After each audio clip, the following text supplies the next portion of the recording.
A partir de las cenizas de la Primera Gran Guerra, Adolf Hitler intentó organizar un siniestro nuevo orden mundial, que sería dirigido por una hipotética raza de superhombres arios. Para lograrlo se sirvió de un reinado de terror como jamás el mundo había conocido. Son muchos los que opinan que los nazis reanudaron la práctica del ocultismo que había permanecido latente en Europa durante miles de años. En la actualidad existen documentos que prueban que sus creencias estaban basadas en una degeneración de antiguas tradiciones paganas, una deformación de las batallas míticas entre las fuerzas del bien y del mal, y un viaje terrorífico a un mundo regido por místicos, locos y asesinos.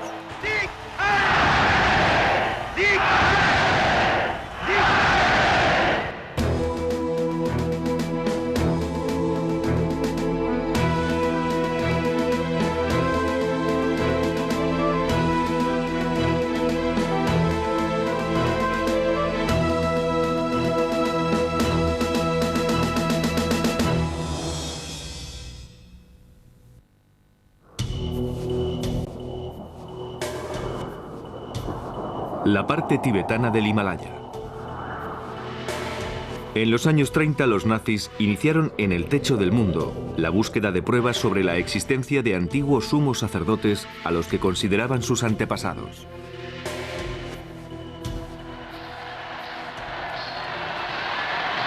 La creencia nazi en estos antepasados tenía como fundamento el establecimiento de las bases de una nueva religión en Alemania, una religión con Adolf Hitler como sumo sacerdote. Como inspiradora de la nociva cruzada de Hitler, existía la creencia de que la pureza de la sangre aria estaba siendo contaminada por las denominadas razas inferiores, y que una vez libre de elementos extraños, una nueva raza de superhombres arios gobernarían el mundo. Esta era la interpretación nazi de antiguos mitos, en un culto al creador que se remonta a miles de años en el pasado.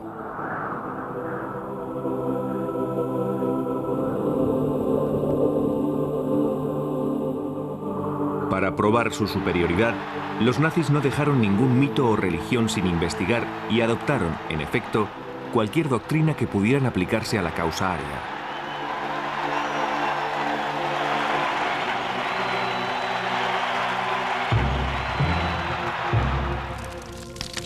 Como fundamento de esta nueva doctrina, Hitler necesitaba eliminar a las otras religiones rivales.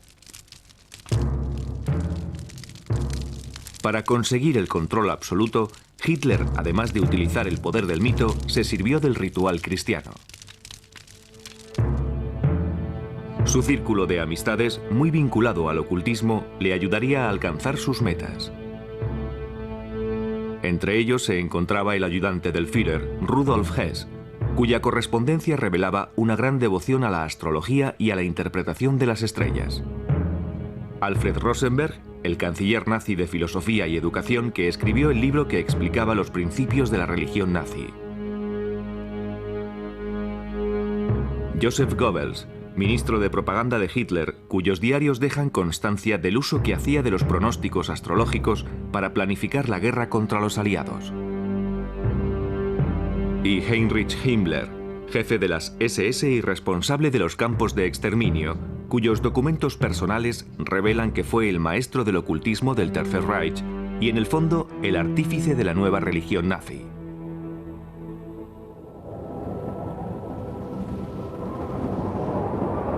Esta nueva religión estaba basada en una misteriosa leyenda ancestral que contaba la historia de un continente situado en algún lugar del Atlántico Norte, habitado por una raza de seres superiores que habían perdido la gracia cayendo en el mal y el vicio.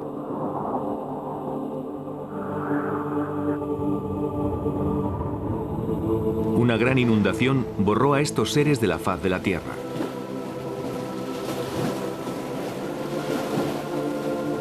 Pero antes de ser destruidos por completo, algunos sacerdotes escaparon en barca, llegando al fin hasta la India y las cimas del Tíbet.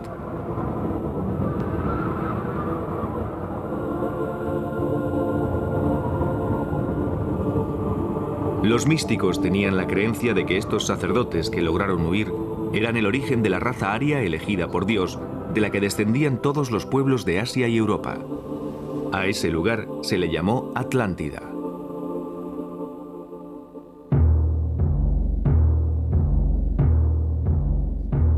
Algunos místicos germanos sostuvieron que la leyenda de la Atlántida era una historia auténtica y probaron que los arios fueron el pueblo elegido, descendiente de los seres superiores de la Atlántida que habían perdido sus poderes al mezclarse con simples mortales. La semilla de la doctrina nazi se basa en estas teorías.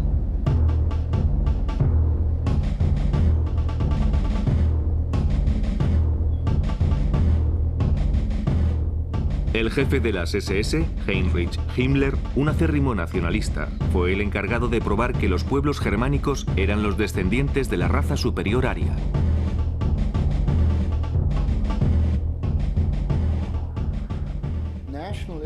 Todos los nacionalistas, en particular aquellos que creían en la superioridad de la raza aria, apoyaban la idea de una isla desaparecida de la Tierra sin dejar rastro.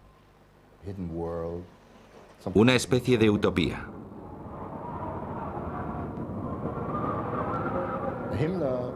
Hitler centró la búsqueda de esa raza superior en el Tíbet, la raza superior de la Atlántida, como a Hitler le gustaba llamarla, cuyos descendientes podrían aún seguir viviendo en las montañas del Tíbet.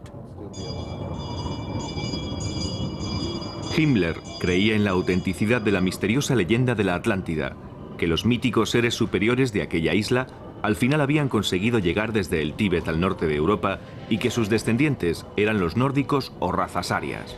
Alemania.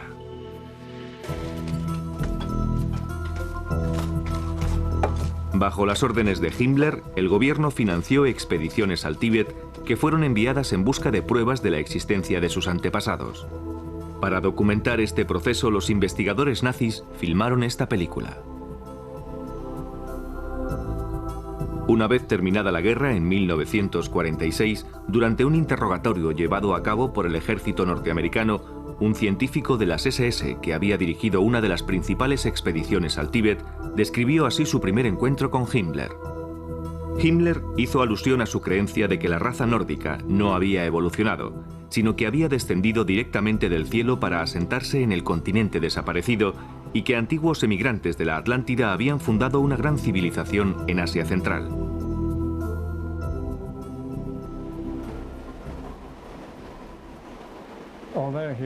A pesar de ser muy racional en sus decisiones, Himmler también era un romántico idealista que creía con firmeza en los mitos.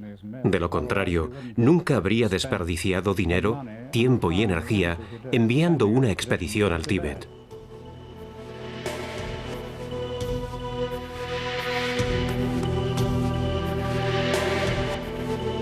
Las poblaciones del Tíbet fueron sometidas a una completa inspección por los investigadores nazis, que trataban de encontrar lo que el partido dio en llamar rasgos físicos arios, frente estrecha, largos miembros y facciones angulosas.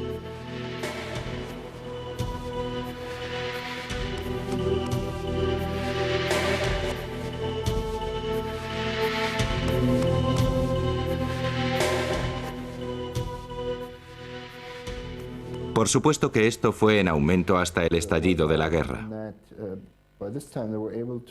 En esa época, se dedicaron a realizar experimentos bastante inocentes con seres vivos. Me refiero a medir el cráneo de las personas, por ejemplo.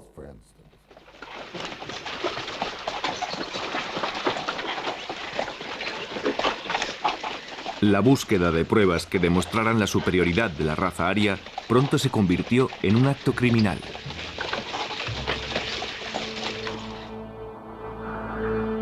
Los nazis comenzaron a sacrificar personas para experimentar con sus cuerpos.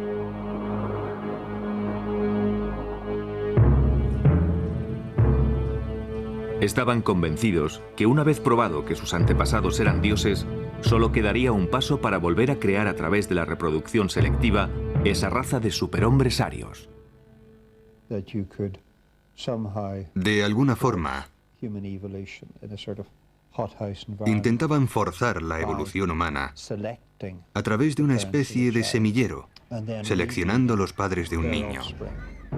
repitiendo más adelante el proceso con sus descendientes, hasta lograr por fin reproducir al superhombre profetizado por las teorías del ocultismo.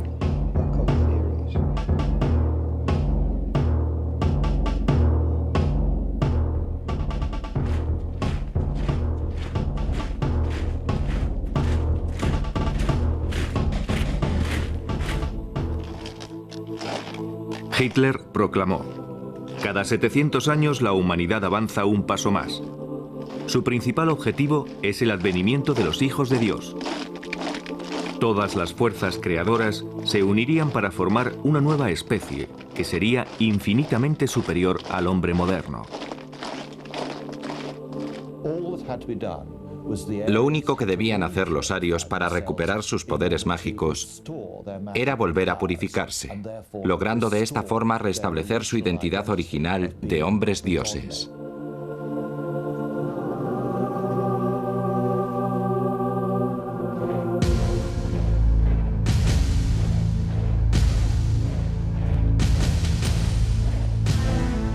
Los proveedores de crías fueron las SS. Himmler solo reclutaba a los más fuertes, a los mejor dotados y a los jóvenes que consideraba más apuestos. Altos, rubios y de ojos azules. Estos futuros guerreros debían estar bien educados y pertenecer a familias de pura raza aria. Los miembros de las SS eran por lo general guerreros bastante altos y bien dotados. Himmler había decretado que los aspirantes a las SS debían tener una altura de 1,80 m. Además de poseer la altura requerida, debían ser de pura raza. Estos oficiales tenían que demostrar que desde 1750 no había existido mezcla alguna que dañara la pureza de su ascendencia germánica.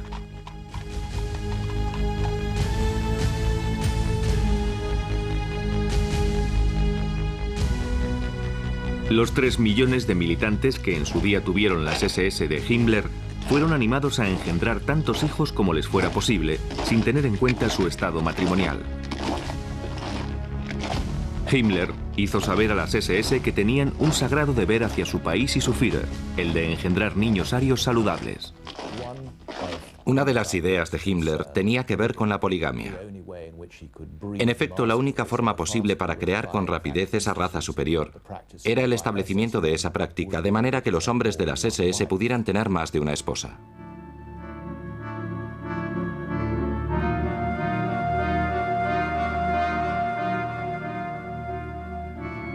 En 1935, Himmler creó el programa de las SS Lebensborn, que significa fuente de vida. Este programa fue diseñado para facilitar el nacimiento, albergue y crianza de tantos niños de pura raza aria como fuera posible. El programa de Himmler fue documentado con imágenes reales que mostraban a los recién nacidos del programa de Lebensborn.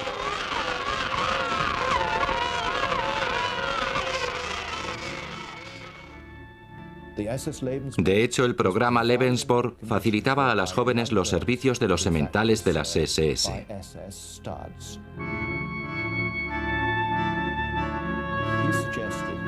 Himmler aconsejaba no renunciar a los placeres de la maternidad a las jóvenes arias alemanas que no eran capaces de encontrar novio o marido.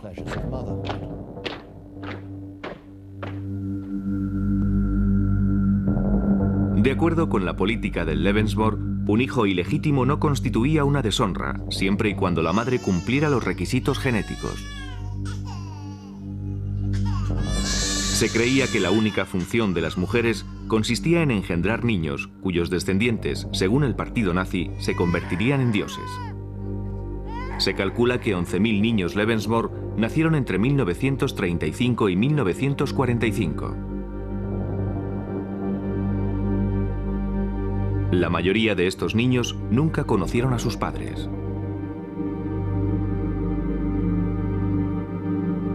El semanario de las SS afirmaba: solo cuando el número de cunas sobrepase constantemente al número de ataúdes, podremos mirar con alegría hacia el futuro. Los niños nacidos bajo el programa Lebensborn se convertían de inmediato en propiedad del Estado. Algunos fueron criados en hogares Lebensborn, mientras que otros fueron adoptados y criados por familias pertenecientes a las SS. Durante la guerra, los niños con rasgos arios fueron raptados en los países invadidos, siendo enviados a los hogares Lebensborn en Alemania. Los documentos nazis indican que solo en Polonia 200.000 niños raptados fueron a parar a los hogares Lebensborn, donde recibieron un profundo entrenamiento en todo lo referente a la cultura y mitología nazi.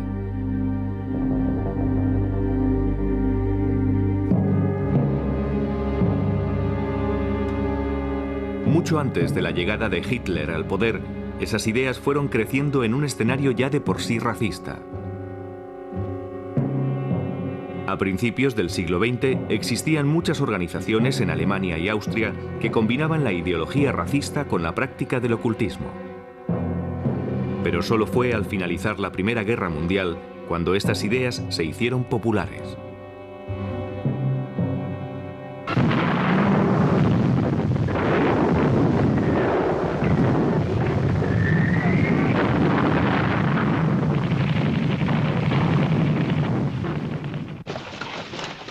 Al final de la Gran Guerra, el una vez poderoso imperio alemán había sido desarmado y se encontraba a merced de las naciones vencedoras.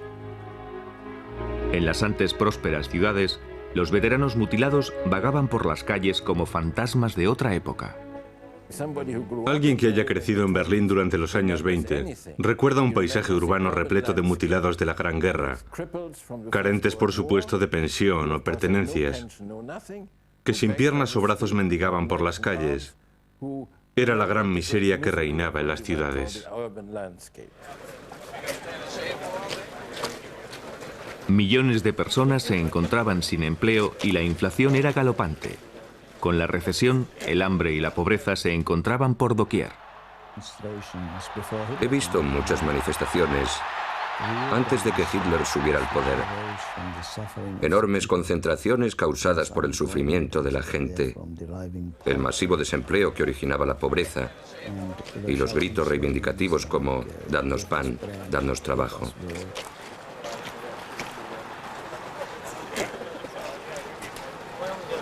La gente buscaba un chivo expiatorio. El miedo y la desconfianza hacia los extranjeros iban en aumento. Ambos extremos del espectro político competían por conseguir la lealtad del pueblo alemán. Después de servir con honores en la Primera Guerra Mundial, Hitler fue destinado a Múnich. Allí su trabajo en el ejército consistía en infiltrarse en las organizaciones de izquierdas. Una misión cambió el curso de su vida. Se infiltró en la organización de un influyente club político llamado Partido Obrero Alemán. Pero lejos de ser la organización comunista que su nombre daba a entender, el partido resultó pertenecer a la extrema derecha.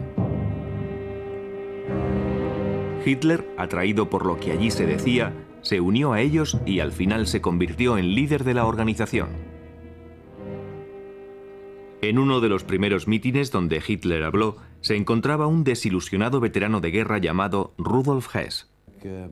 Cuando regresaba de uno de aquellos mítines, recobrado ya su ánimo, Rudolf Hess vio que Alemania podía volver a su antiguo esplendor y que él era la persona destinada a conseguirlo.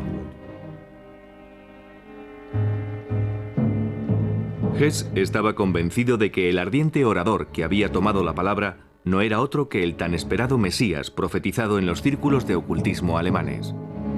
Junto al filósofo racista Alfred Rosenberg, Hess fue seguidor de uno de los grupos más importantes, la Sociedad Full, que buscaba de forma activa un Mesías germánico y que estaba dedicada al resurgimiento de la llamada Suprema Raza Aria. Sus miembros practicaban la astrología. Algunos rendían culto a un espíritu maligno al que llamaban científico, en la creencia que esto les ayudaría a alcanzar su meta. Su emblema era una daga colocada sobre una cruz gamada curva. Entre sus miembros se encontraban algunos de los hombres más ricos y poderosos de Múnich. La Sociedad Thule financiaba al Partido Obrero Alemán de Hitler. En 1920 el partido de Hitler cambió oficialmente su nombre por el de Partido Nacional Socialista Alemán del Trabajo, el NSDAP, o como pronto sería conocido, el Partido Nazi. Con Hitler como líder, el partido nazi creció con rapidez, atrayendo a la gente con un delirante mensaje de miedo y vehemente oratoria. Él representaba al carismático y poderoso líder que todos esperaban desde la guerra. Como muchos alemanes y austríacos de la época, Hitler vivió en un entorno que por sí mismo ya era hostil al judaísmo. No era difícil encontrar esas ideas en publicaciones populares tales como Ostara, una revista de ocultismo declaradamente racista escrita por un renegado, además de monje retirado y místico llamado Lanz von Liebenfels. La revista Ostara sería un buen ejemplo para entender cómo Hitler pudo haber adquirido su racismo y antisemitismo, ya que incluso acudió a la editorial Lancet para obtener los números atrasados. De gran popularidad en la época, la publicación predicaba que los nórdicos, o razas arias, tenían mucho que temer de la gente cuya piel era más oscura que la suya, y señalaban a los judíos como los más peligrosos.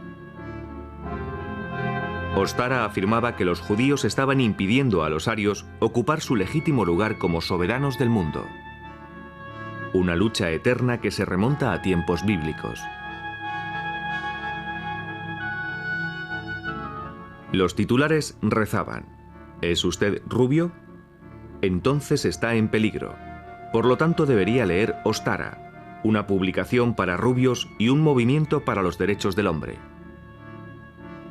La publicación daba una idea de lo que llegaría a ser el mundo nazi. Hablaba de la selección racial, del programa Lebensborn e incluso de los campos de exterminio. A partir de estas ideas, Hitler desarrolló teorías sobre la raza que fueron más tarde influenciadas por el miembro de la Sociedad Thule, Alfred Rosenberg, el filósofo racista y ocultista, que más tarde llegaría a convertirse en la mano derecha del Führer en materia espiritual.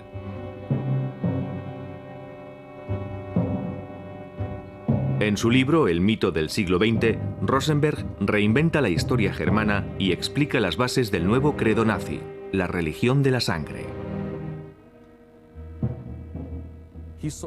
Vio en la sangre el sentido religioso como factor determinante. En otras palabras, una iglesia debía ser una iglesia basada en la sangre y no en la fe o en las creencias. Las razas nórdicas estaban unidas por la sangre, así que para Rosenberg, la sangre, la estirpe y la identidad racial constituían las claves de esta nueva ideología.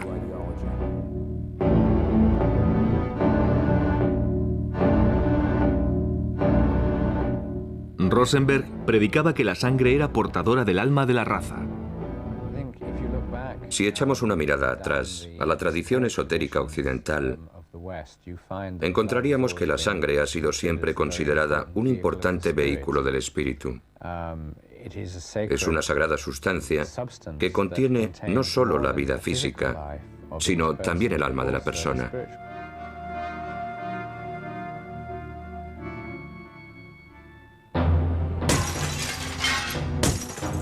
La mitología nórdica reemplazó a la Biblia cristiana como fundamento de la nueva religión nazi. En un desfile organizado por Rosenberg, que fue captado por el cine, los nazis celebraron su recién concebida versión de la cultura aria y su historia.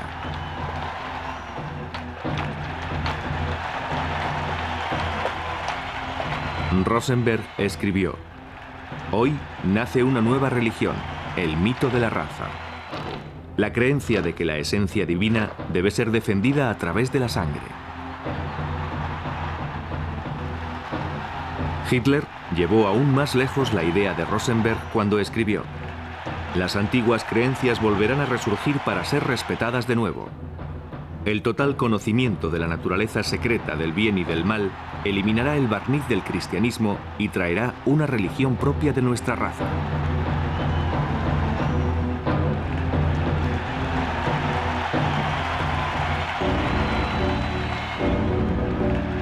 Como símbolo de la nueva religión, Hitler eligió la esvástica.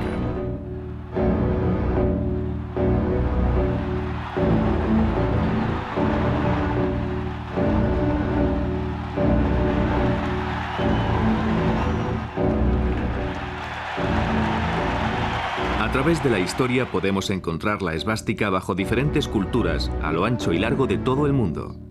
Desde tiempos remotos fue el símbolo de la buena suerte en China y en la actualidad continúa siendo un emblema religioso en el hinduismo y el budismo.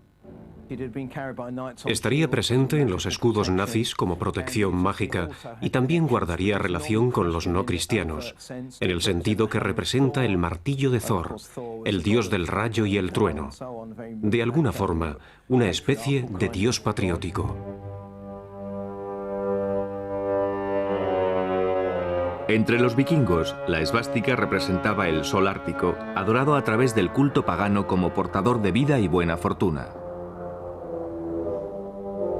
Para Hitler, la esvástica tenía un significado diferente.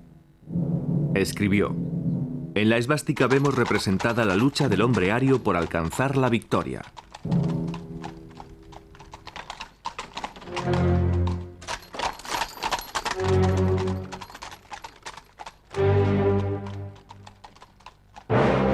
En las óperas de Richard Wagner, Hitler vio una y otra vez la victoria.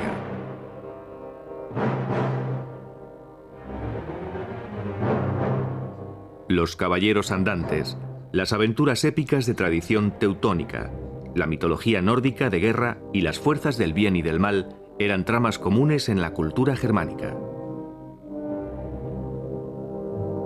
Wagner escribía para estas historias la voz más triunfante.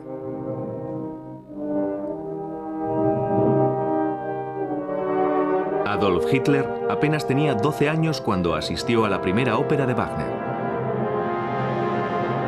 De adulto se convirtió en un obsesivo admirador del compositor.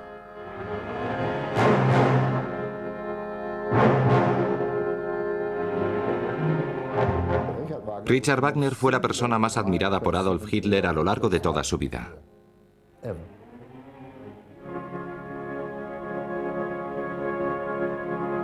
El genio que Wagner poseía para todo lo solemne se convirtió en fuente de inspiración para los grandiosos mítines que Hitler pronto organizaría, y donde era a menudo interpretada la música de Wagner.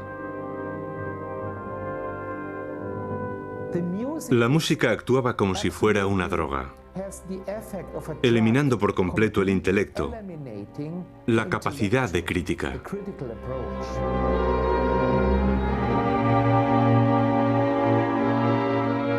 Parsifal, la ópera de Wagner en la que se ensalza el poder de la pureza racial, fue fuente de inspiración para Hitler.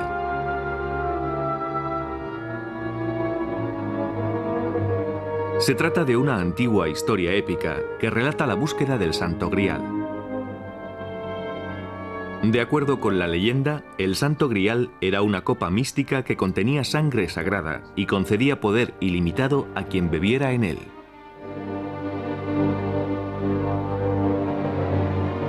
Se creía que el Santo Grial solo podía ser hallado por el más puro de los caballeros. En Parsifal, Wagner aportó a la leyenda su propia ideología.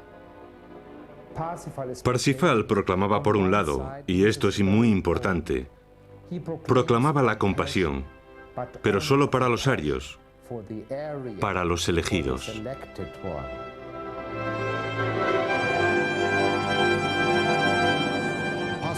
Parsifal era un símbolo clave en la imaginación de Hitler. A menudo hablaba de restablecer la religión de Parsifal. La imagen del caballero del Santo Grial en busca del mito de la pureza racial era crucial para Wagner y para el propio concepto que Hitler tenía, en el sentido sobrenatural, de la labor que llevaba a cabo el racismo nazi.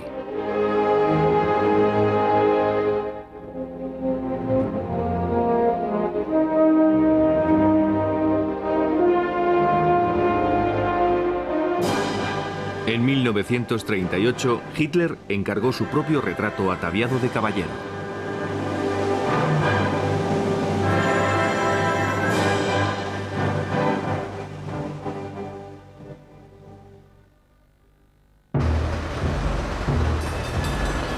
La carrera de Hitler hacia el poder comenzó el 9 de noviembre de 1923, cuando intentó derrocar al gobierno bávaro. Al frente de un ejército privado conocido como los Camisas Pardas, lanzó un ataque sorpresa sobre una cervecería en la que se reunían los miembros del gobierno. Con Hess y Rosenberg de su lado, Hitler anunció presuntuosamente la formación de un nuevo gobierno. Después se echó a las calles, desfilando por todo Múnich acompañado de 3.000 camisas pardas.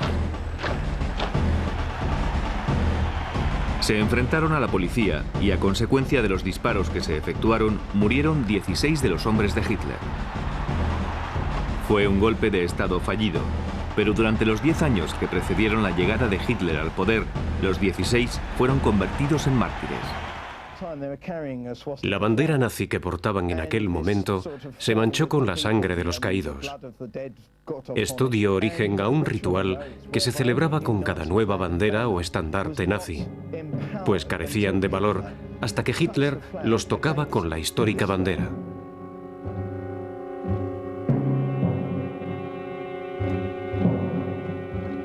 La sangre nazi alcanzaba el simbólico poder sagrado, santificada de modo ritual en una ceremonia denominada la consagración de la bandera teñida en sangre. De esa forma, esa especie de poder mágico atribuido a la sangre de los caídos era así transmitido a cada bandera nazi.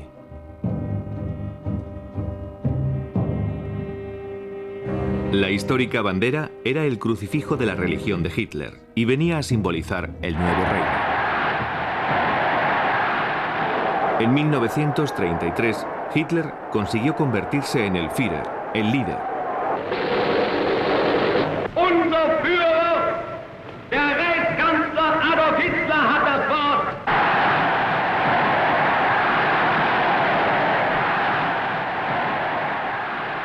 Un título que llevaría la connotación religiosa de el ungido o incluso el Mesías.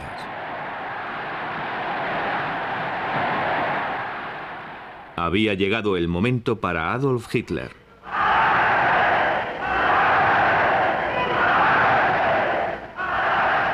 Die Partei ist Hitler.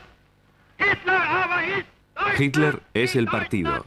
Hitler es Alemania. Y Alemania es Hitler.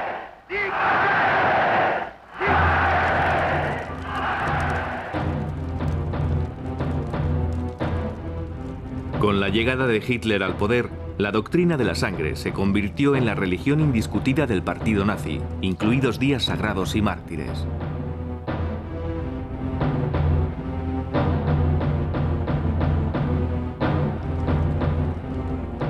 Goebbels, el ministro de propaganda nazi, organizó un ritual en honor de los 16 héroes nazis que dieron su vida por el Reich, los resucitaron y después alcanzaron la vida eterna. Goebbels aseguró que todos los alemanes participarían en el acto. La ceremonia sería radiada y se escucharía a través de altavoces situados en las esquinas de las calles de todo el país. Parte del mensaje decía: la noche de la muerte está en camino. A la medianoche el místico ceremonial representaba el nacimiento del Reich. Lucharon, murieron y salieron victoriosos. Así fue como se fundó el primer Reich.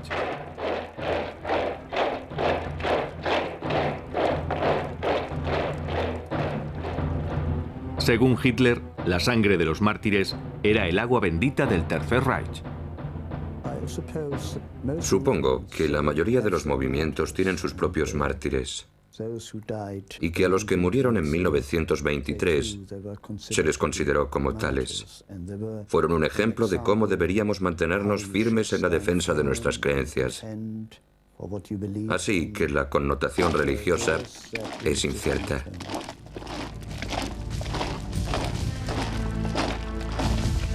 Los primeros mártires del Reich llegaron a ser conocidos como los 16 inmortales.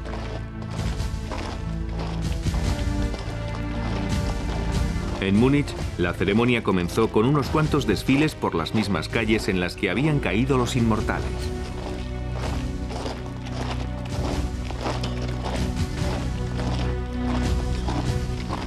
A la cabeza del desfile portaban la bandera teñida de sangre.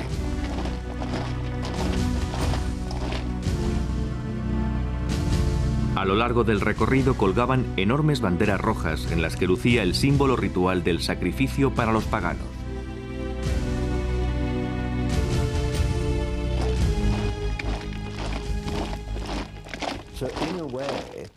Así que, en cierta forma, podemos ver que se trata de una imitación de la procesión de Semana Santa en Jerusalén,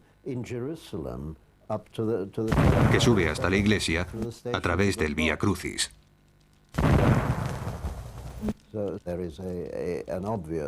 Es una copia evidente de los rituales cristianos.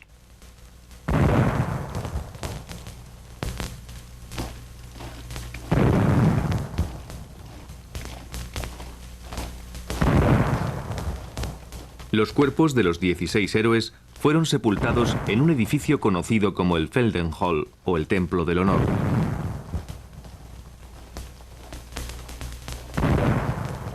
El cual se convertiría en un santuario nazi.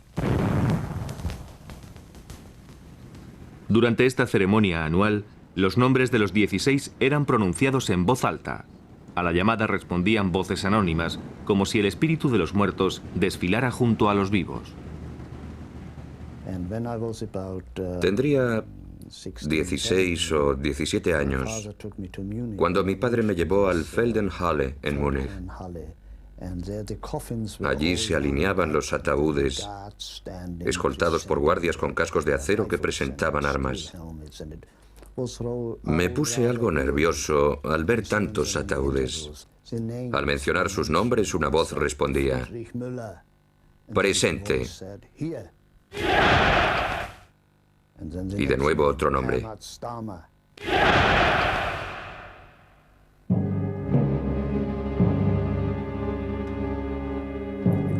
Antes de la ceremonia religiosa.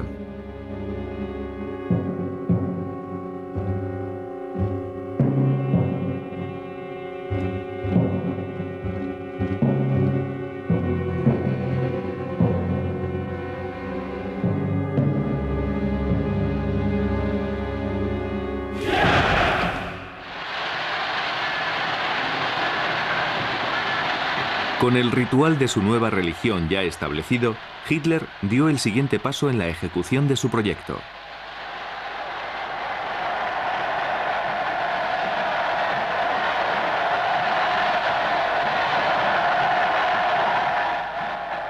Hitler escribió: «La fuerza sin ninguna base espiritual está condenada al fracaso».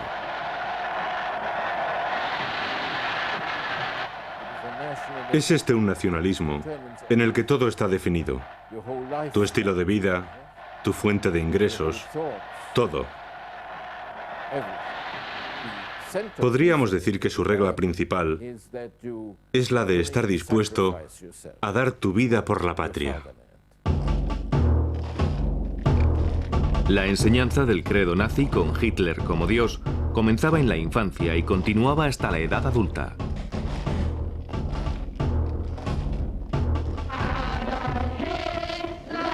Adolf Hitler es nuestro salvador, nuestro héroe. Es el ser más noble de toda la tierra.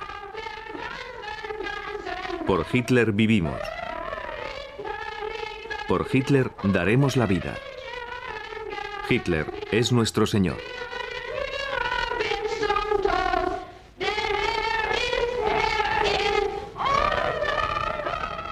En 1933, el partido controlaba todas las organizaciones juveniles de Alemania. Para las chicas, la organización obligatoria fue la Asociación de Damas de Honor Alemanas, donde se las enseñaba a renunciar a sí mismas, casándose jóvenes, admitiendo que sus cuerpos pertenecían a la nación.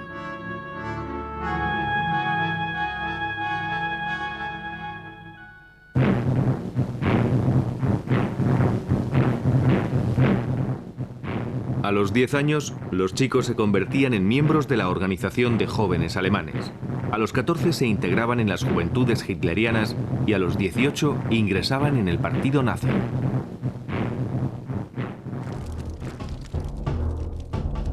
En cada etapa se les enseñaba el credo nazi del ritual sagrado de la sangre, la superioridad racial y la total fidelidad a Hitler, llevada incluso hasta la muerte. Pertenecí a las juventudes hitlerianas hasta que cumplí los 18. Nos enseñaron, y yo creía en ello, que era importante luchar por nuestro país y, si fuera necesario, dar la vida por él.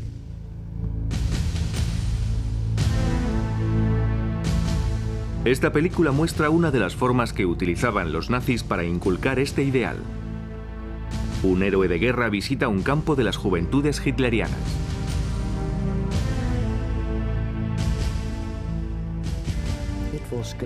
Era estupendo que te dijeran que pertenecías a una raza superior, a la más importante nación de la Tierra. Yo creía que por ser alemán, que la sangre germana que corría por mis venas me hacía superior a los demás.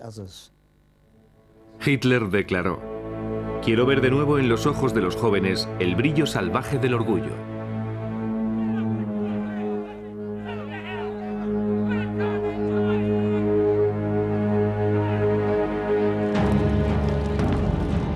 Las juventudes hitlerianas coreaban la canción de la muerte. Se nos entrenó para hacer frente a los avatares de la guerra. Nuestro derecho era morir como héroes.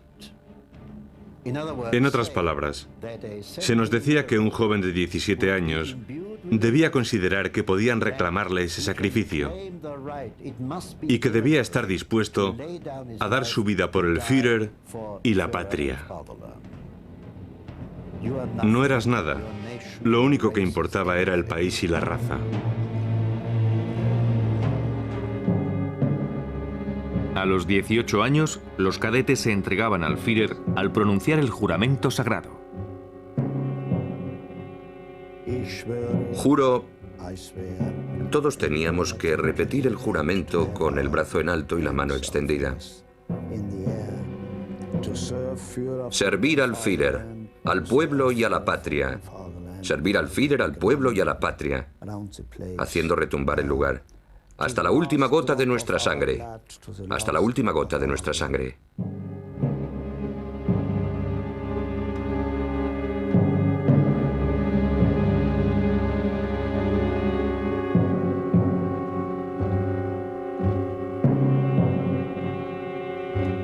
Como tema central de toda enseñanza nazi estaba la autobiografía de Hitler, Mein Kampf, Mi lucha. En ella define la filosofía de su proyecto para 100 años de régimen nazi. Mein Kampf se convirtió en la Biblia nazi. Creía que era el libro más importante que jamás se había escrito. La Biblia no era nada comparado con él. Aún hoy soy capaz de citar sus palabras, y eso que lo leí hace más de 60 años. Junto con Mein Kampf, los principios de la religión de la sangre comenzaron a establecer las bases de la política nazi. Se promulgaron leyes de esterilización obligatoria. Incluso los arios eran investigados para detectar enfermedades hereditarias. Las dolencias que iban desde la tuberculosis y la epilepsia hasta el alcoholismo y la depresión eran motivo de esterilización automática. Más de 400.000 alemanes sufrieron esa suerte. Hitler pensó que impedir que las personas con retraso mental propagaran sus defectos a través de la reproducción era una exigencia lógica y su eliminación sistemática representaba un acto de humanidad.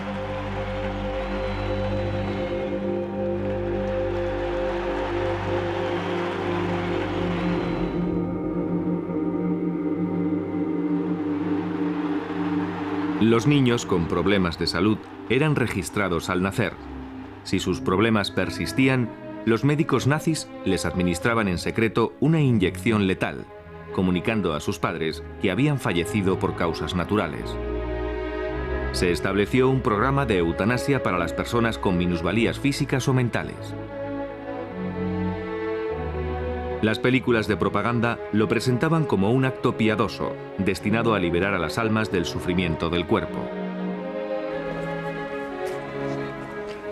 Para 1935, Hitler ya había creado las leyes de la raza, por las que un alemán puro cometía un acto criminal casándose o incluso manteniendo relaciones sexuales con judíos. Los judíos fueron privados de sus derechos de ciudadanos.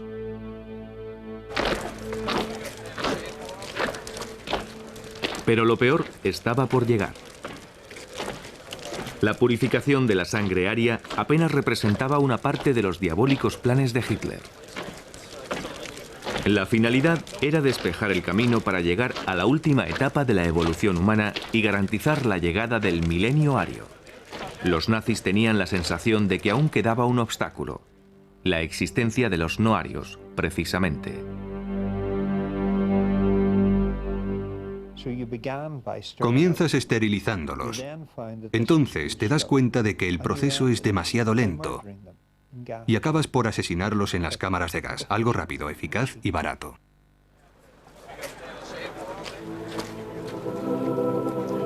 Hitler escribió: debemos tomar la más importante y difícil decisión, una bárbara medida para los desafortunados que han sido atacados por la enfermedad, pero una bendición para el futuro de sus compatriotas.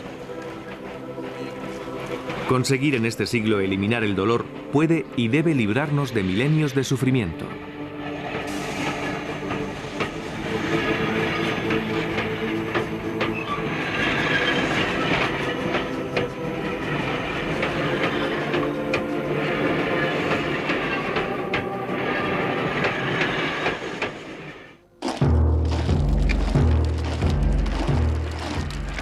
La idea de que unos pocos deberían ser eliminados en beneficio de la mayoría llegó incluso a alcanzar a las SA, las camisas pardas de Hitler. Las SA, que fueron uno de los principales partidarios de Hitler, se convirtieron al final en un obstáculo que no dudó ni un solo momento en eliminar. Es probable que sin las SA Hitler no habría llegado al poder, ya que eran temidos por el pueblo.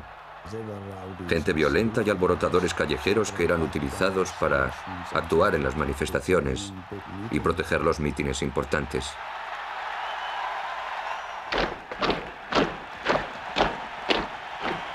La clase media y el ejército llegaron a temer a los camisas pardas. Las SS eran una organización más aceptable para el ejército. Como ellos, sus miembros pertenecían a la clase alta alemana. La mayoría de los miembros de las SS eran profesionales, doctores, abogados, etc. Mientras que en las SA militaba la clase obrera.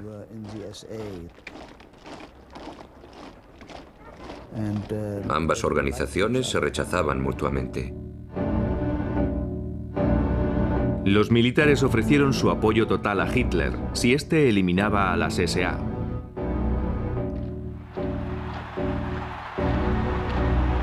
Hitler aceptó, y con la ayuda de Himmler, eliminaron del partido a los camisas pardas en una sola noche. Esa fue la noche de los cuchillos largos. Tuvo lugar el 30 de junio de 1934. Entonces yo tenía 12 años. Aún la recuerdo. Las SA celebraban un congreso en un lugar cercano a Múnich. Hasta allí se desplazaron Hitler y sus SS.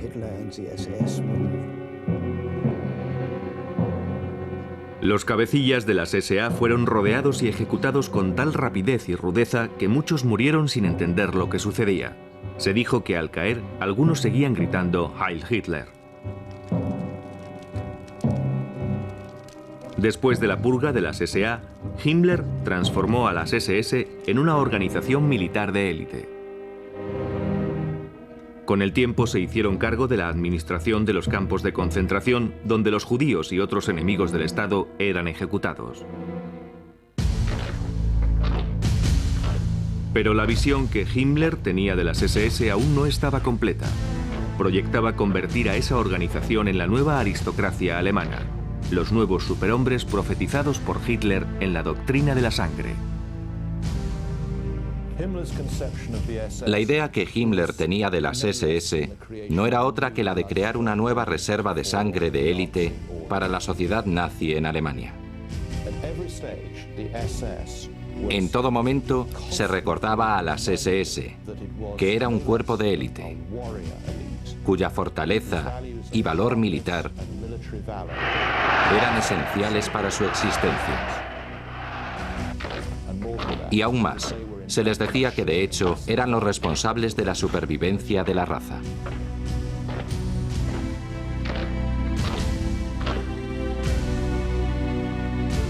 Himmler nació católico, pero en la época en que conoció a Hitler ya era un convencido ocultista. Después de tanto tiempo, nos resulta difícil comprender cómo un hombre, creyendo en Dios, se une de repente en Alemania a un maestro a un exterminador. Pero en realidad ambas cosas guardan relación, por supuesto.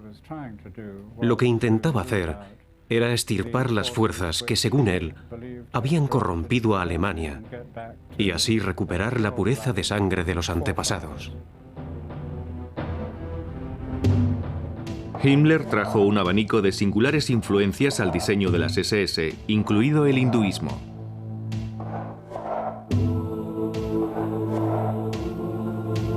Se dice que durante la guerra viajaba con una copia del Bhagavad Gita, un libro sagrado del hinduismo.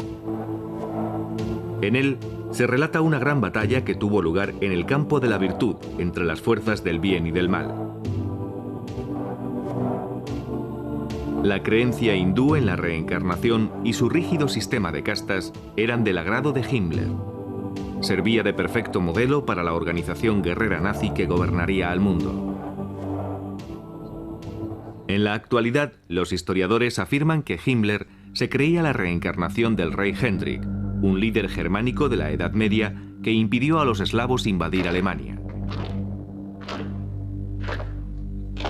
Mientras los nazis se preparaban para invadir el este de Europa, Himmler creía que había llegado el momento de realizar su destino cósmico, que las SS habían regresado a la patria para llevar a cabo una simbólica cruzada.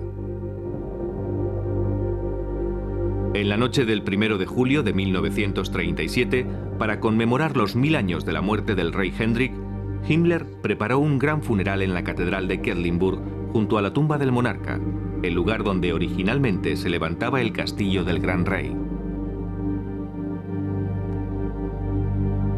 Acompañados por una música solemne, Himmler y un grupo de altos oficiales de las SS portando una antorcha conducían la procesión hasta la cripta.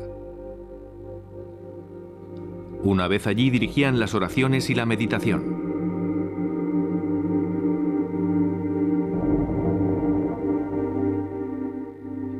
Los restos del monarca fueron colocados en un nuevo sepulcro, mientras Himmler depositaba una corona de hojas, una antigua tradición de origen pagano.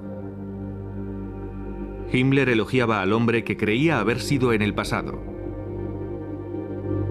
Mientras sellaban el sarcófago, juró completar la misión del rey, conquistando las tierras al este de Alemania.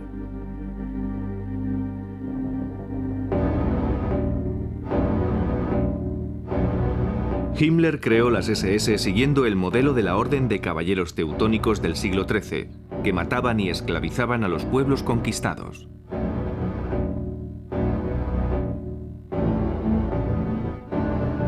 El paralelismo con las prácticas de la Alemania nazi era evidente.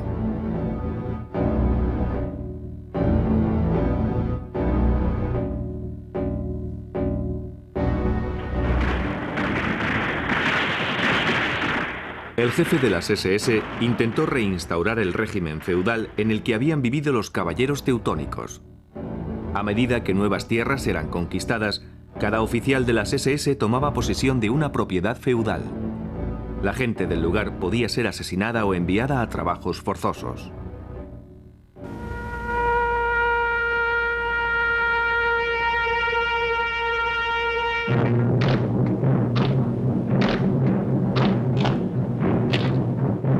Al estilo de los caballeros teutónicos, Himmler transformó una serie de antiguos castillos en centros de entrenamiento de las SS, tanto militares como religiosos.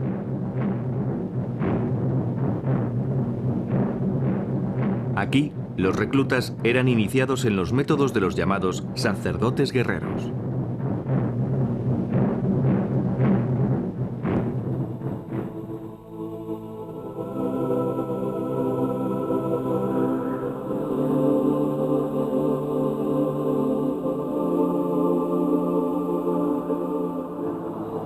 En 1934, Himmler eligió para sí el castillo de Babelsberg,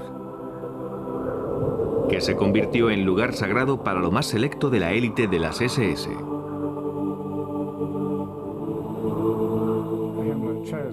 Himmler eligió Babelsberg siguiendo las recomendaciones de su consejero espiritual, quien le había dicho que en aquel punto mágico Alemania ofrecería la mayor resistencia a un ejército venido del este, y que allí tendría lugar una gran batalla en la que las hordas enemigas serían derrotadas.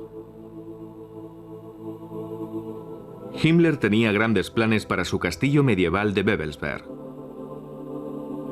Para ello, necesitaba una enorme cantidad de obreros. Para garantizar un suministro suficiente de esclavos, hizo construir un campo de concentración cerca de allí. Desde 1939 hasta 1945, 4.000 prisioneros trabajaron en el castillo de Himmler. Cerca de un tercio de ellos perdieron la vida mientras trabajaban en él. Al ver los planos, los apuntes y los modelos en miniatura que se fabricaron, uno se admira del extraordinario parecido que guarda el reconstruido castillo de Babelsberg con el Vaticano en Roma. Babelsberg fue construido en forma de triángulo con 3 torres en las esquinas. Sobre este diseño básico, Himmler planeaba construir una gran colonia. El pueblo había sido derruido y saneado. En su lugar construyeron un enorme emplazamiento con espacios interconectados, barricadas, torres y muros divisorios en forma circular que se extendían sobre una amplia zona. El conjunto era una especie de Vaticano de las SS.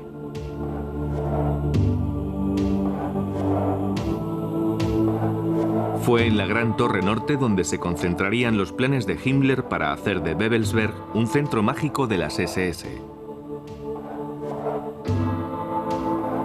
En la base de la torre, Himmler construyó una cripta.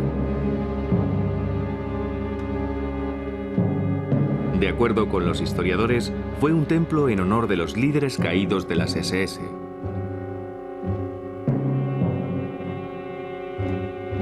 La curvatura del techo creaba una especial acústica y en el centro de la sala ardía una especie de llama sagrada.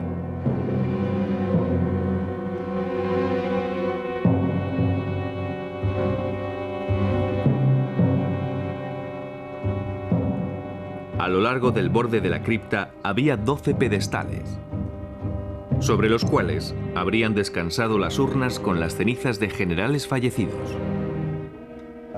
Lo que sucedía es que las SS siempre debían tener 13 líderes. En consecuencia, cuando un general fallecía era ritualmente incinerado y sus cenizas colocadas en una urna. Entonces su lugar era ocupado por un nuevo general.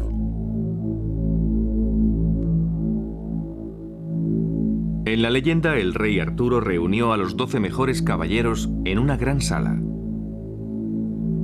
En la versión de Himmler, se creó la Sala de los Líderes Supremos de las SS, situada en una sala sobre la cripta. En ella podía reunirse con los 12 altos oficiales de las SS. Una enorme roseta adornaba el piso.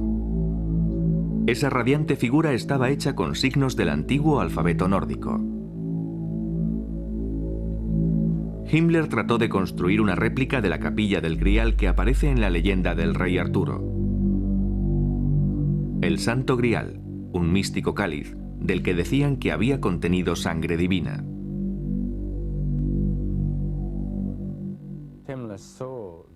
Himmler vio al Grial como un objeto pleno de esoterismo o poderes ocultos y creía que la posesión de ese objeto les permitiría ganar con facilidad la guerra.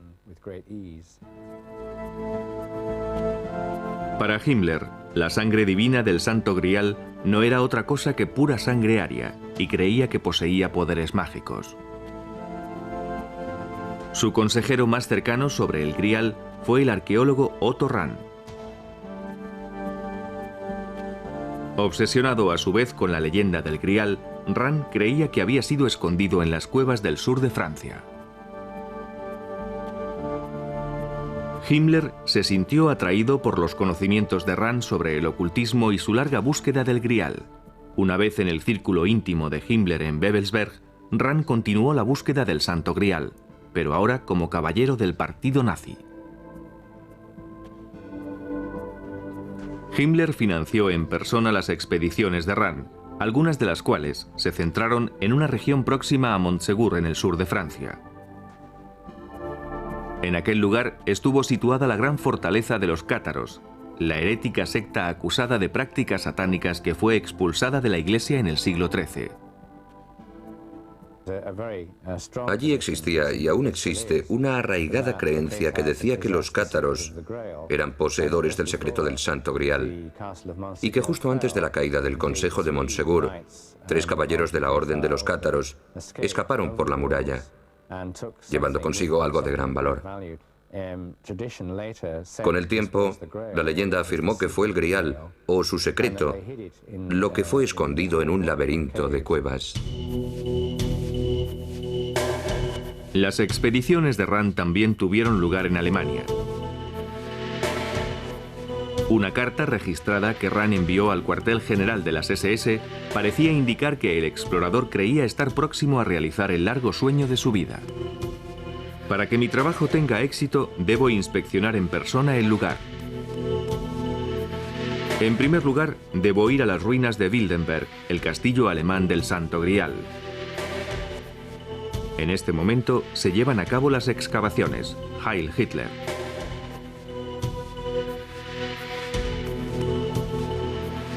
Pero Rand nunca fue capaz de conseguir el premio final, el propio cáliz.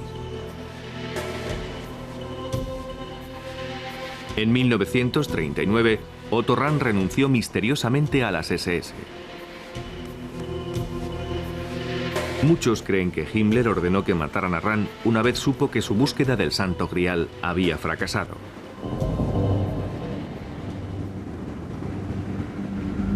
Dos meses más tarde fue encontrado muerto en los Alpes austríacos. La causa de su muerte sigue siendo desconocida.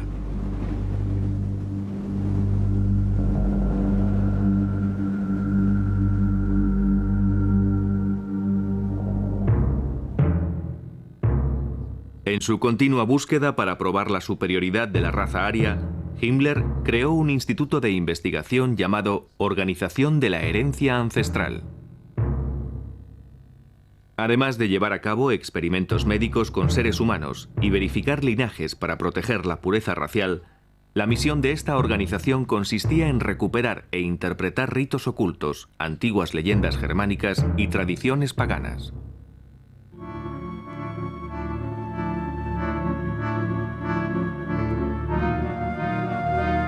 Esta película nazi muestra uno de esos rituales. Unas jóvenes danzan alrededor del símbolo nórdico de la guerra y el orden divino. Para controlar todo el conocimiento sobre las ciencias ocultas, Himmler confiscó las librerías y los artefactos de todas las sociedades de ocultismo que no estaban asociadas con él, incluidas las sociedades secretas, tales como la masonería, que los nazis tachaban de organización secreta creada por los judíos para conspirar contra el pueblo alemán.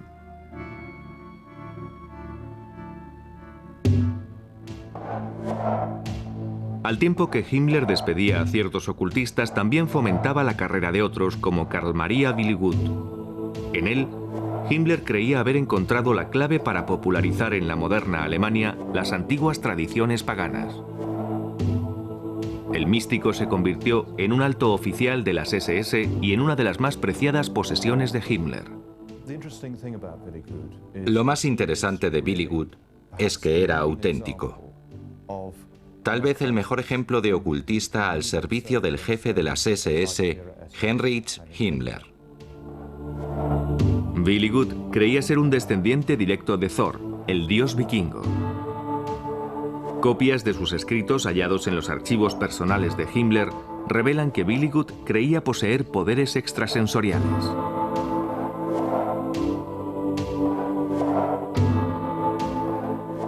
Un documento titulado Los 9 Mandamientos de Dios estaba firmado por Willigut y visado por Himmler.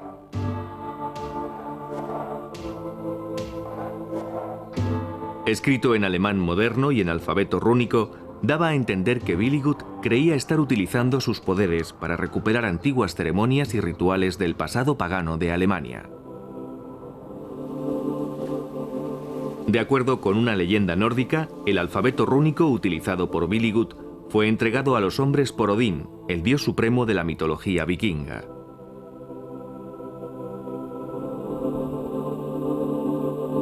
Este alfabeto sagrado fue su regalo a la humanidad. Tal vez las runas provenían de la mezcla de antiguos símbolos grabados en la piedra en tiempos inmemoriales. Estos alfabetos en realidad tenían un significado. Cada letra expresaba una idea.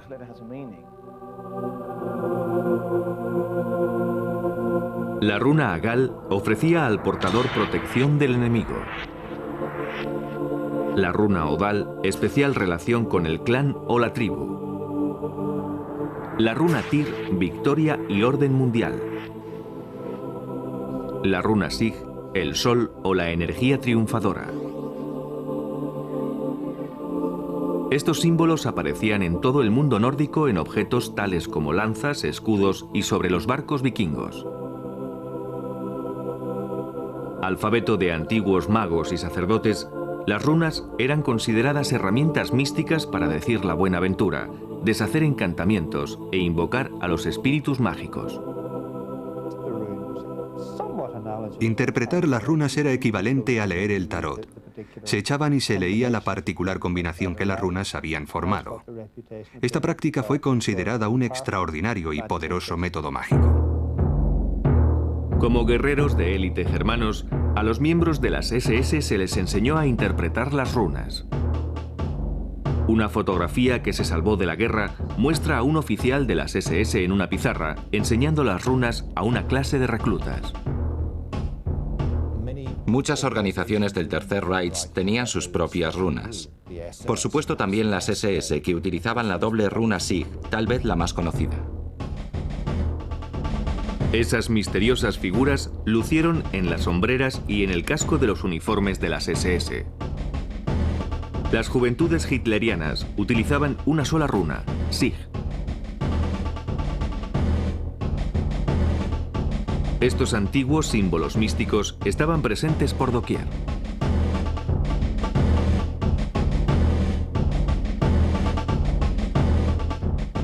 Sirviendo a los alemanes de constante recordatorio de su pasado pagano. Al recluta de las SS, tras haber superado su entrenamiento, se le tomaba juramento. Si era un oficial, recibía una daga de las SS, que era una especie de cuchillo de caza con el símbolo de las SS, la esvástica y el águila germana sobre su empuñadura negra. Era un bien muy preciado. Grabadas en la hoja de la daga se leían las palabras: "Mi honor es la fuerza". Los hombres de las SS recibían la daga en una solemne ceremonia. Todos los miembros de las SS llevaban el anillo de Sigmund. Pero a sus más cercanos colaboradores, la élite de la élite, Himmler en persona, entregaba el anillo con la calavera de la muerte. Un antiguo oficial de las SS de alto rango aún recuerda la ceremonia. El anillo llevaba grabado tu nombre en el interior. En mi caso decía: a mi querido Herbert, Heinrich Himmler.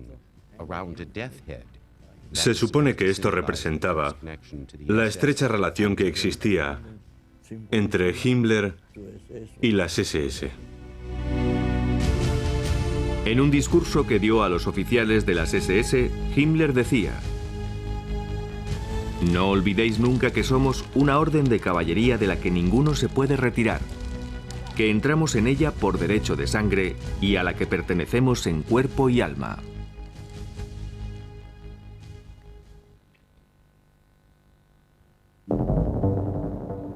Siguiendo las antiguas tradiciones paganas germánicas con las influencias propias de su educación católica, Himmler invadió las ceremonias familiares de las SS desde el nacimiento. Existe una foto tomada en una especie de capilla nazi destinada al bautizo de niños que muestra una escena en un altar de las SS. con un retrato de Hitler ocupando el lugar del crucifijo, donde un niño está siendo presentado a la comunidad de guerreros germanos. La ceremonia del matrimonio también se convirtió en un ritual de las SS. Al estilo de las antiguas tribus germánicas, los oficiales de las SS hacían el papel de líder del clan, presidiendo el matrimonio. El mismo Himmler ofició alguna de estas ceremonias. Esta excepcional filmación muestra a un oficial de las SS desposando a Gretel, la hermana de Eva Braun, la compañera de Hitler. Se intercambiaban los anillos, así como el pan y la sal, los antiguos símbolos paganos de la fertilidad y pureza de la tierra.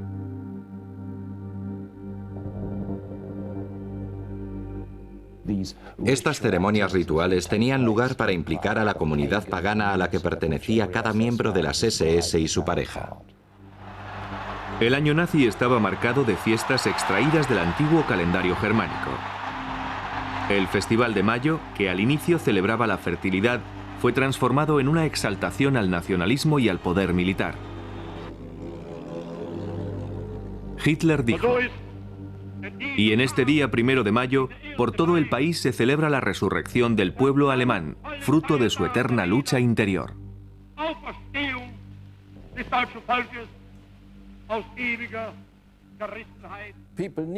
La gente necesita enmarcar el año con fiestas.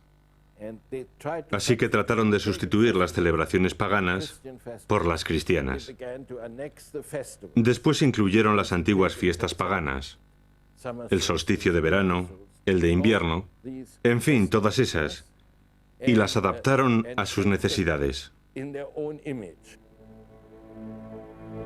Los nazis comenzaron incluso a restaurar antiguos templos paganos, como Stenstein, que estuvo dedicado al dios del sol.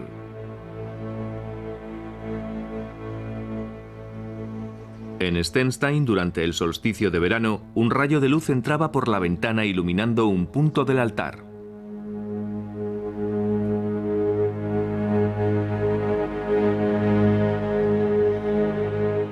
Aunque Stenstein fue un lugar sagrado para las tribus germánicas, estaba lejos de ser considerado uno de los extraordinarios templos dedicados a observar el movimiento del sol. Sin embargo, Himmler estaba convencido que era una prueba de la superior inteligencia de los antiguos sacerdotes germánicos. En la Alemania nazi, la celebración del solsticio de verano se convirtió en rito de moda. Según la tradición, esta celebración era una fiesta dedicada a la vida y a los poderes del sol.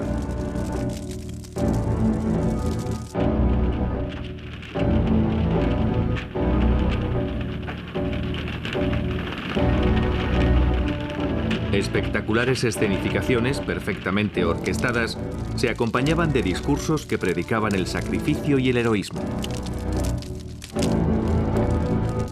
En esta particular ceremonia, el ministro de propaganda Goebbels pronunciaba el discurso.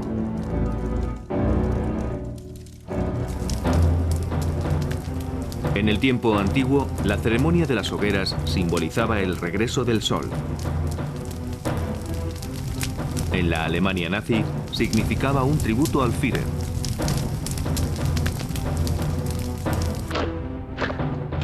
En la más importante de esas ceremonias, las tropas portando antorchas creaban formas simbólicas en la noche.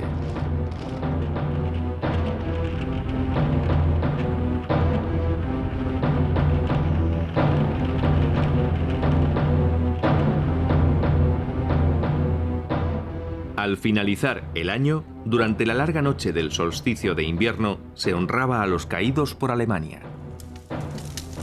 Himmler manifestó en un discurso: "El solsticio de invierno no solo representa el fin del año, también es la fiesta en la que recordamos a nuestros antepasados, donde el individuo toma conciencia de su insignificancia e intenta estar siempre alerta, permaneciendo unido a la eterna cadena de su linaje con auténtica humildad".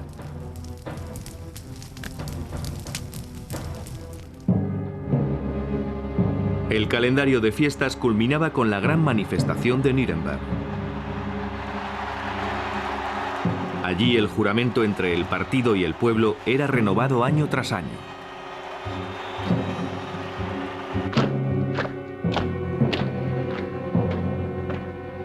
Decenas de miles de nazis uniformados unían allí sus fuerzas.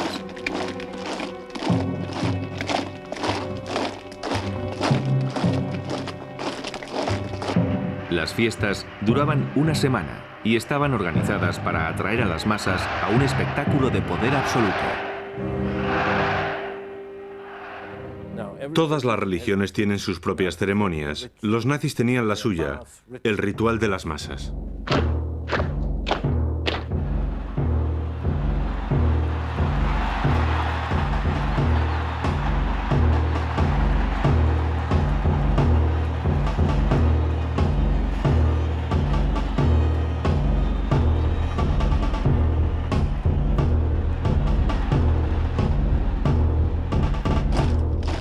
¿Y qué ofrecían a la gente estas manifestaciones masivas?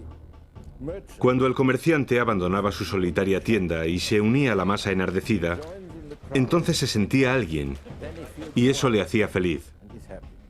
Junto a los otros era feliz, se había librado de su soledad. Era maravilloso asistir a una concentración con todos aquellos uniformes. Existía una electrizante atmósfera mucho antes del comienzo. Se escuchaban los cánticos y de repente anunciaron la llegada del Führer. Entonces le vimos caminar hasta el escenario y solo se oían los gritos de Heil, Heil, Heil.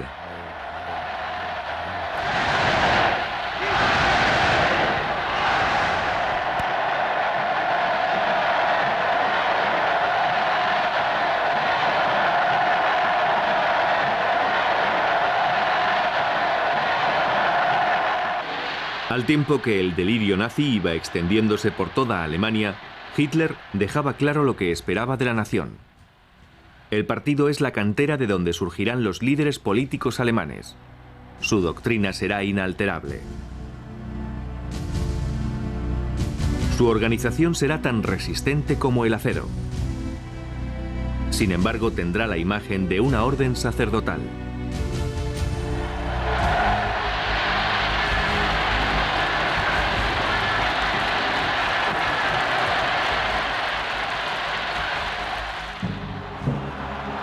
Las manifestaciones masivas nazis estaban orquestadas a la perfección para crear un ambiente emocional irresistible que recordara el fervor religioso.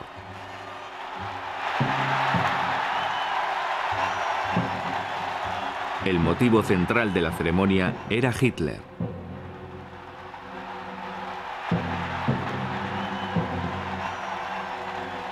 Todo había sido preparado para hacer que Hitler pareciera una divinidad. Un Mesías.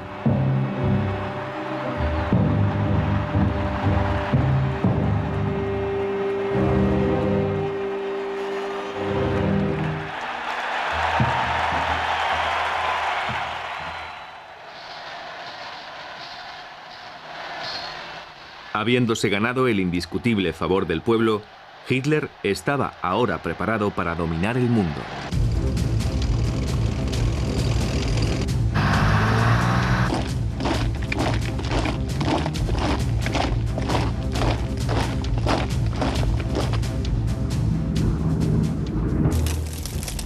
Desde el comienzo de la guerra en 1939, un país tras otro fue cayendo ante los nazis.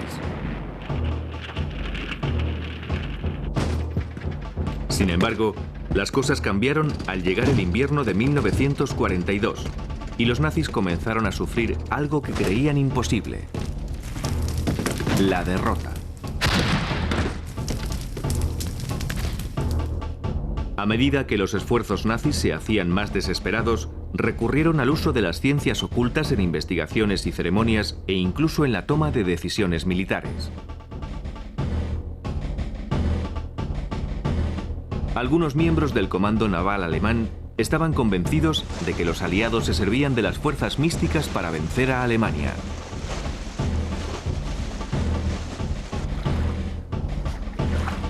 Creían que el éxito de los británicos en localizar y destruir los submarinos alemanes se debía al uso de las ciencias ocultas y que la mejor manera de combatirlo era utilizando el ocultismo como arma.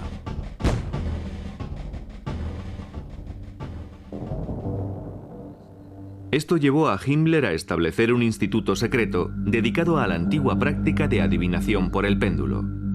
Sobre mapas del Atlántico Norte, los videntes hacían oscilar un objeto suspendido de una cuerda, intentando localizar la posición de los convoyes aliados.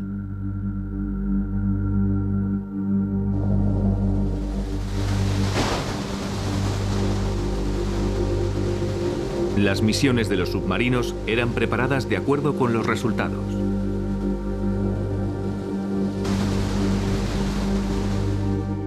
En esta carta escrita por Himmler, fechada el 12 de enero de 1943, refiere que las investigaciones radiestésicas y los entrenamientos habían logrado grandes progresos durante el año.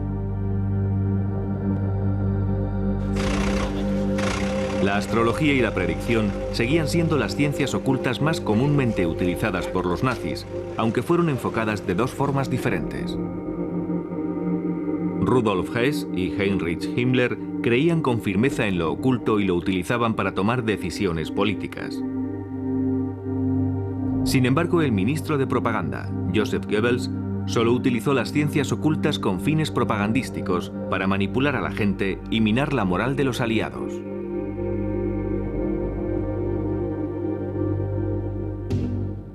Goebbels pronto se dio cuenta de la existencia de una gran fuente de conocimiento místico, las profecías de Nostradamus, uno de los más famosos visionarios de todos los tiempos. Nostradamus completó su obra maestra en 1555. El libro hace sutil referencia a una crisis que tendría lugar en Gran Bretaña y Polonia en 1939, el año que los nazis invadieron Polonia. Esto sucedió cerca de 400 años después de que Nostradamus escribiera su libro.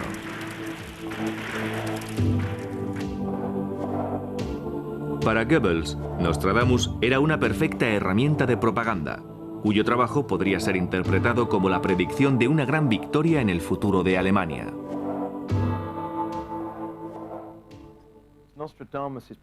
Las profecías de Nostradamus están escritas en cuartetas, que son poemas de 4 líneas. Son tan densas y esotéricas que pueden ser interpretadas de muchas formas. Para interpretar al profeta francés, Goebbels reclutó al renombrado astrólogo y estudioso de Nostradamus Karl Ernst Graf. Una particular cuarteta que Goebbels aprovechó parecía referirse expresamente a Hitler y pronto formó parte de la mística del líder nazi. Esta es una cuarteta muy famosa que contiene la palabra Hister, la cual todos aseguraban que se trataba del nombre de Hitler. En su diario, Goebbels mostraba su emoción al saber que Bert, un miembro de su equipo, había comenzado a formular un plan para utilizar la profecía. El 19 de mayo de 1942, Bert nos entregó su proyecto para que fuera utilizado como propaganda ocultista. Estamos haciendo progresos. Los americanos y los ingleses son fáciles de engañar con este tipo de propaganda. Por lo tanto, echaremos mano de los testimonios más destacados de todas las profecías. Una vez más, Nostradamus debe conformarse con ser citado. El uso de falsas profecías y engañoso misticismo con el único fin de influenciar al enemigo recibió el nombre de propaganda negra.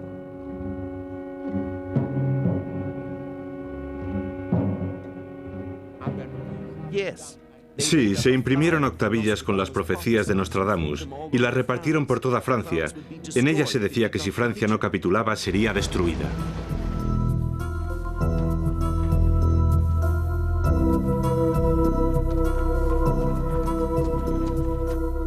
La inteligencia británica descubrió el engaño y, reconociendo el potencial de ese tipo de propaganda, comenzó a fabricar su propia campaña con las profecías de Nostradamus.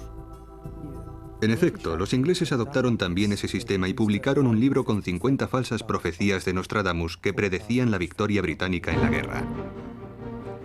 Del mismo modo que los nazis habían inundado Francia con falsas profecías de Nostradamus, los aliados introducían de contrabando en Alemania su propia propaganda negra. La campaña de propaganda negra en Inglaterra dio pronto un nuevo giro con la llegada del astrólogo Louis de Vol, un emigrante húngaro de origen judío reclutado por la inteligencia británica. A de Vol se le encargó trabajar junto al maestro en falsificación Elik Hall. La principal habilidad de Elik era la de falsificador, es decir, falsificando documentos, revistas, las cuartetas de Nostradamus. Hall y de Vol decidieron crear una falsa versión de Zenit, la principal revista alemana de astrología.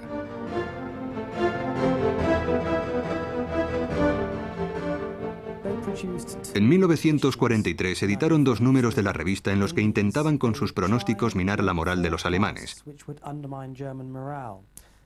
Por ejemplo, decían: tened cuidado con el 30 de junio, el aniversario de la noche de los cuchillos largos. La trama que estaba tras ese pronóstico consistía en implantar en la mente de los alemanes la idea de que las SS podían ahora ser desleales a Hitler.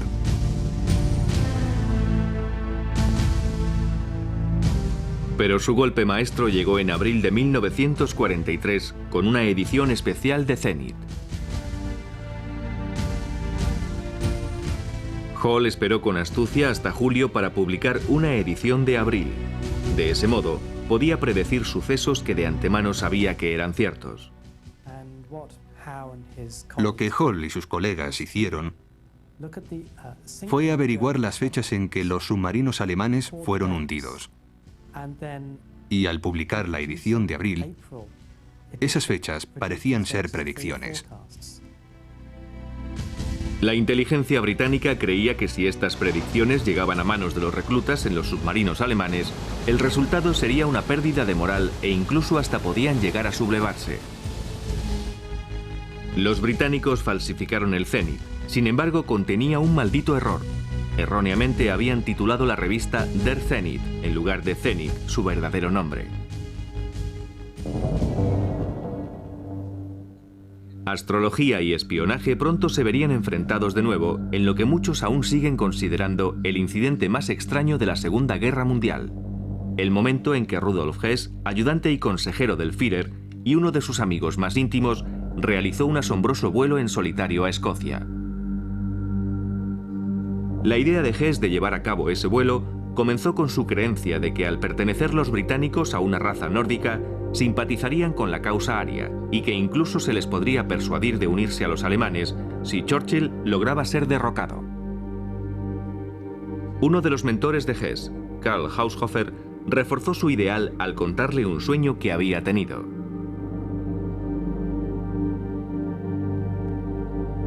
En su sueño había visto un castillo escocés, de cuyos muros colgaban tapices, y en el interior Hess caminaba trayendo la paz a Alemania y Gran Bretaña.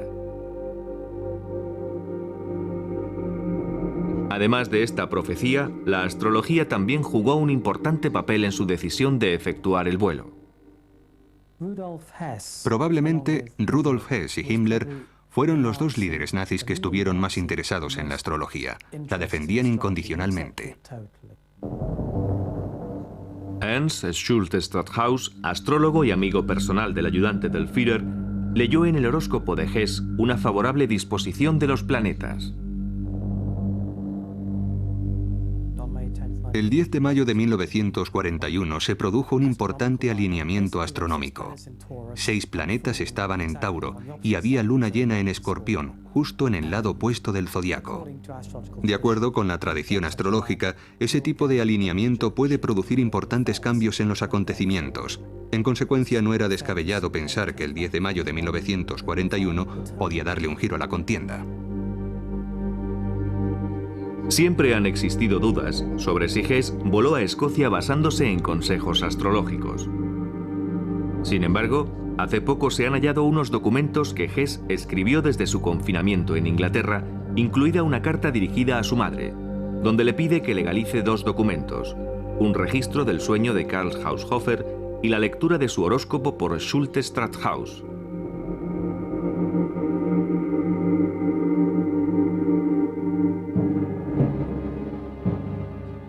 Hay quien cree que antes de partir, Hess mantuvo una reunión con el Führer.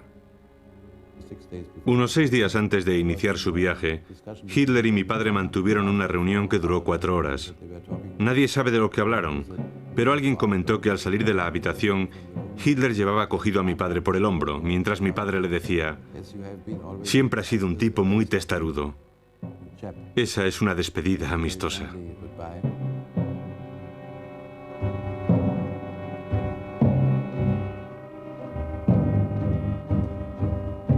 Sea lo que sea que hablaran Hitler y Hess, el caso es que el 10 de mayo de 1941, a las 5:45 de la tarde, Hess subió a un caza Messerschmitt y voló a Escocia. Tenía planeado reunirse con el duque de Hamilton, a quien había conocido por medio de Karl Haushofer. Hess esperaba servirse del duque para eludir a Churchill e intentar obtener la paz directamente con el rey de Inglaterra. Habiendo escrito varias cartas al duque antes de iniciar su misión, Hess esperaba un cálido recibimiento. Pero todas las cartas que había enviado a mi padre fueron interceptadas por el servicio secreto. Al entrar en el espacio aéreo británico, en lugar de encontrarse con una fiesta de bienvenida, Hess fue derribado por la RAF y se vio obligado a lanzarse en paracaídas. Se golpeó al saltar del avión, lesionándose al tomar tierra. Quería que le capturaran, pues creía que sería llevado directo ante mi padre, con solo decir que deseaba verle. Hess fue encontrado por una familia escocesa, esta que vemos en su granja, el lugar donde se estrelló el avión. Hess afirmaba tener un mensaje muy importante para el duque de Hamilton, pero al principio todos se negaban a creer que el hombre que había caído en sus campos fuera el ayudante del Führer del Tercer Reich. Mi padre fue informado de que un joven piloto había caído a tierra y que solicitaba una entrevista con el duque de Hamilton. Mi padre fue a ver al prisionero, el cual se presentó a sí mismo como Hess. Fue algo divertido porque la tarde que mi padre fue a ver a Churchill, el gran hombre estaba descansando viendo una película de los hermanos Marx. Churchill se mostró algo incrédulo y sus palabras fueron: ¿me está diciendo que ha caído en nuestras manos el ayudante del Führer? Y cuando mi padre le contestó, podría ser el caso, Churchill dijo: bueno, se trate o no de Hess, yo voy a seguir viendo la película de los hermanos Marx. La extraña reacción de Churchill al vuelo de Hess sigue sin tener explicación. Gran cantidad de información sobre lo acontecido en mayo de 1941 permanece aún en los archivos de guerra británicos, clasificada como secreta.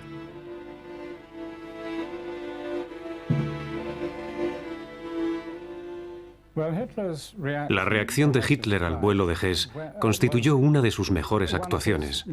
Hizo una gran representación. Se mostró sorprendido, conmocionado, horrorizado y todo lo demás.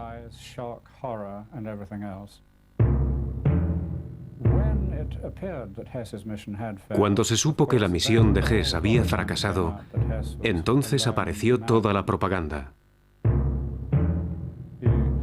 Que Hess estaba loco, que había actuado solo, que estaba alterado, que le faltaban un par de tornillos. Hitler culpó de lo sucedido a los astrólogos de Hess. En respuesta, el Ministerio de Propaganda nazi promulgó un edicto llamado Acción Hess, que prohibía la práctica pública de cualquier ciencia de ocultismo, incluyendo la astrología. Esto trajo como resultado un mayor control sobre las actividades de los astrólogos, quienes un mes más tarde fueron al fin fichados en una redada en cumplimiento del edicto Acción Hess. Todos los astrólogos importantes que estaban fichados fueron detenidos e interrogados. Karl Kraft, el hombre que proporcionó a Goebbels una de las más importantes interpretaciones de Nostradamus, así como una impresionante cantidad de aciertos en los pronósticos astrológicos, sufriría como castigo la pena capital, según se supo por un colega suyo. Eduard Kalik fue un prisionero político que hizo amistad con Kraft durante su estancia en un campo de concentración. Me dijo, Edward, tú sobrevivirás, pero a mí me matarán porque conozco demasiados secretos. Le trasladaron a Buchenwald y al partir me dijo, allí es donde me matarán, y allí le dieron muerte. Los astrólogos que fueron detenidos en cumplimiento del edicto Acción Hess fueron tratados de distinta forma dependiendo de su utilidad para el Reich. Aquellos que ya trabajaban para Himmler fueron de inmediato puestos en libertad, permitiéndoles continuar con su trabajo. En esa época, Himmler entró en contacto con uno de los más importantes astrólogos de Alemania, Wilhelm Wulff. Durante su encarcelamiento junto a los demás astrólogos, Wulff solía leer el horóscopo a los guardas. Después lo hizo para el general Schellenberg, que era el jefe del contraespionaje bajo el mando de Himmler.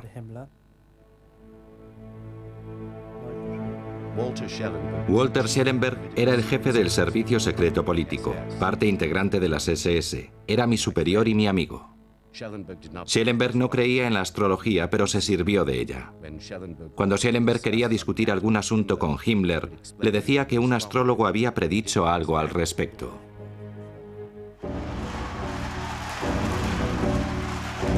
En 1943, Wulff predijo que el 20 de julio de 1944, Hitler sobreviviría a un gran peligro, que caería enfermo en noviembre de 1944 y que moriría misteriosamente antes del 7 de mayo de 1945.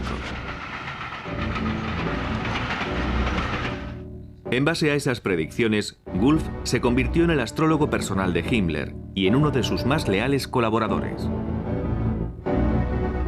Todas esas predicciones tuvieron lugar.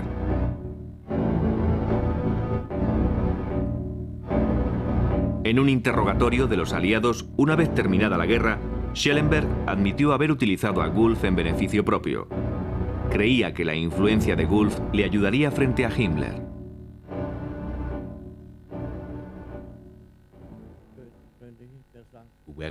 Durante el proceso de Nuremberg, mientras estuve en prisión con Schellenberg, aún hablábamos de ello. Él se sentía muy orgulloso de que Wilhelm Wulff hubiera podido influenciar a Himmler. De acuerdo con el testimonio de Schellenberg, la idea de un golpe de Estado obsesionó a Himmler durante las últimas semanas de la guerra. Al consultar los astros, supo que su intención de derrocar al Führer podía tener éxito.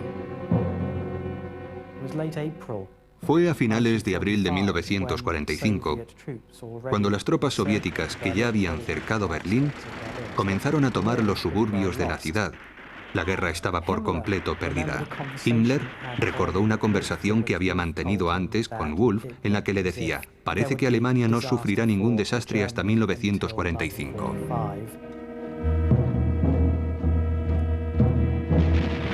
Al leer la carta astrológica de Hitler, Wulff observó que la disposición de los astros indicaban su caída.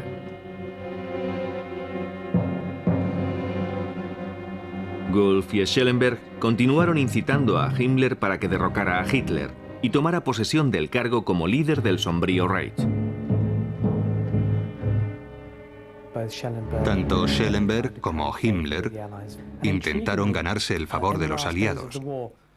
Curiosamente, en los últimos días de la guerra, en una reunión entre Himmler y un representante del Congreso Mundial Judío, a la que Wulff asistía como astrólogo de Himmler, parece ser que este último estuvo de acuerdo en no exterminar más judíos. A pesar de la orden de Hitler de continuar hasta el final con el exterminio, la contribución de Wulff fue decisiva para convencer a Himmler de que debía suspender por un tiempo la matanza.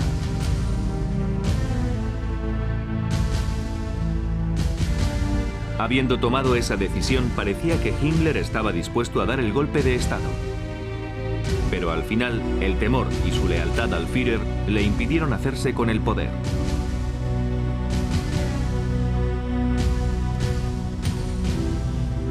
Himmler aún tenía esperanzas de que alguna fuerza mística alterara el destino evitando la inminente derrota.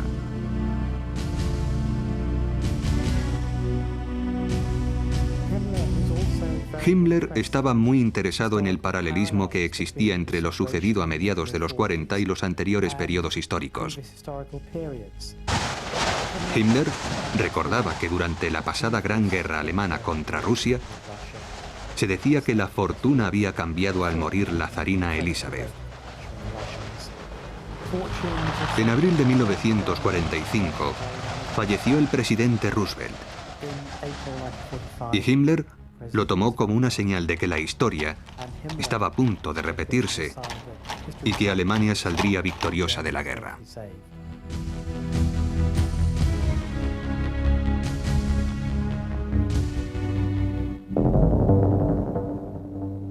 Dos semanas más tarde, Goebbels, acompañado de toda su familia, descendió con Adolf Hitler al búnker privado del Führer.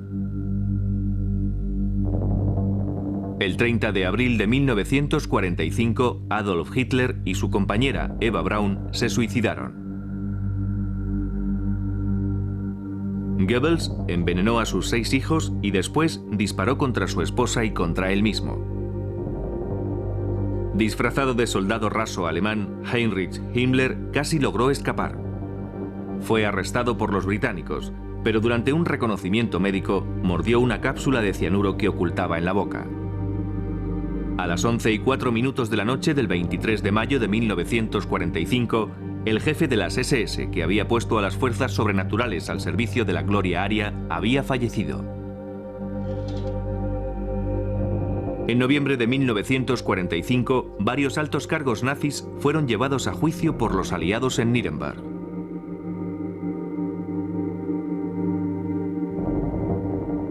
Rudolf Hess fue sentenciado a cadena perpetua. Murió a la edad de 93 años. El ocultista Alfred Rosenberg fue encontrado culpable de crímenes contra la humanidad y ahorcado en octubre de 1946.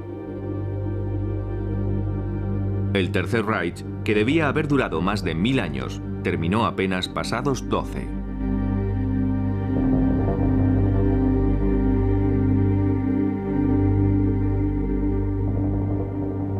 Hubo cerca de 50 millones de muertos.